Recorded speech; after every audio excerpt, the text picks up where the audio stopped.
What is happening in the greater Seattle real estate market? In this video, we are going to be going over a few key data points so you are up to date on current market trends. We will look at King and Snohomish County numbers as well as the city of Seattle numbers. When doing so, we are comparing the numbers from February 2021 to the numbers from February 2022 so you have a year-over-year comparison. Right out of the gate, let's talk about how we have seen an increase in the number of homes come on the market versus the same time last year. Yes, you heard that right. More homes hit the market in the month of February 2022 than last year. Woohoo! Finally, that's some good news. In Seattle, we had nearly 8% more homes hit the market.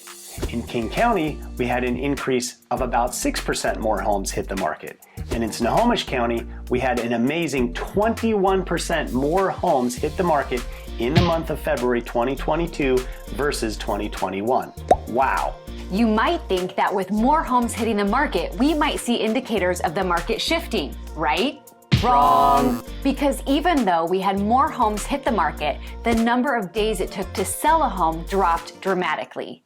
For example, in Snohomish County, the average time it took to sell a home last February was 17 days. This February 2022, it took only 14 days.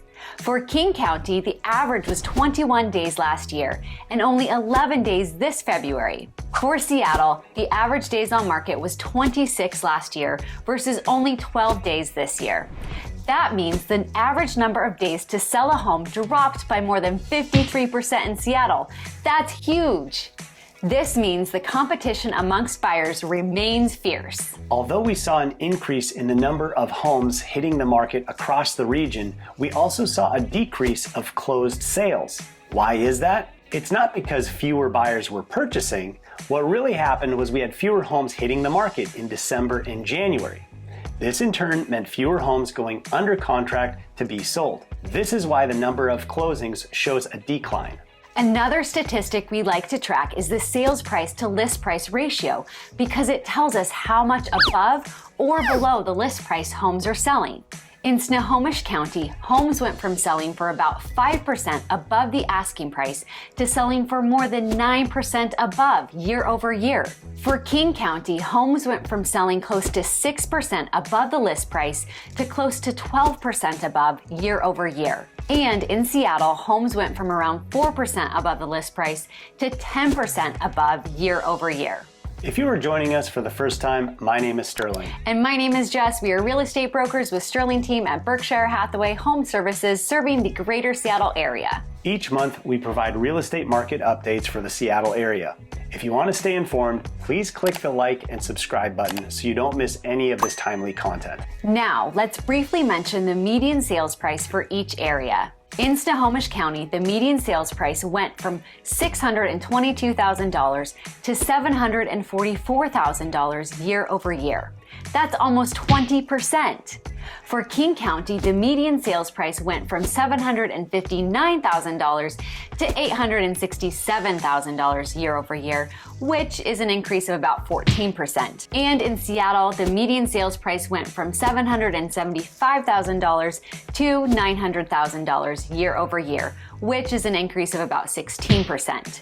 You will notice that the home values rose well above $100,000 over the past year in all three areas. Okay, that was a lot of numbers. Let's talk about why this is important to you as a buyer or a seller. Here are 4 key takeaways for buyers. Number 1, the market remains fierce. Across the board, prices are way up.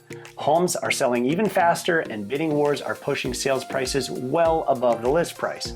So mentally, you want to prepare yourself to submit a higher offer, oftentimes much higher than the list price, if you want to have a chance at purchasing a home. If you're interested in learning more about what is currently happening with offer review dates, be sure to check out our video where we cover this in full detail linked above.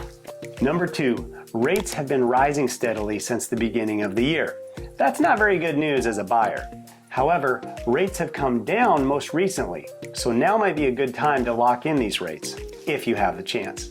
Number 3, if you are a buyer in this intense market, make sure you take the time to formulate a good strategy with your agent. This will increase the chances of your offer being accepted. Number 4, we always want to remind buyers that you should not try and time the market. If you're buying a home for the right reasons, and it fits your criteria, and it's something within your budget, and you plan on owning it for years, then you should move forward with a home purchase. Now, let's go over 3 key takeaway points for sellers. Number 1, your home's price has never been higher. Obviously, this means that you are at an advantage if you're thinking about selling. Number 2, just because this is an extreme seller's market does not mean you shouldn't be proactive. Have a good and detailed discussion with your agent about ways that you can maximize your sale so you don't leave tens of thousands of dollars on the table. And last, know where you are headed. Making a successful sale doesn't truly mean success unless you plan in advance the next place to hang your hat, even if that next place is temporary. If you want more tips on how to come up with a successful home selling strategy in this market, be sure to check out our home selling process series linked above. Thanks for watching. Well, that's it for this market update. We come out with new videos each week, so please hit that subscribe button if you don't want to miss anything. Bye for now.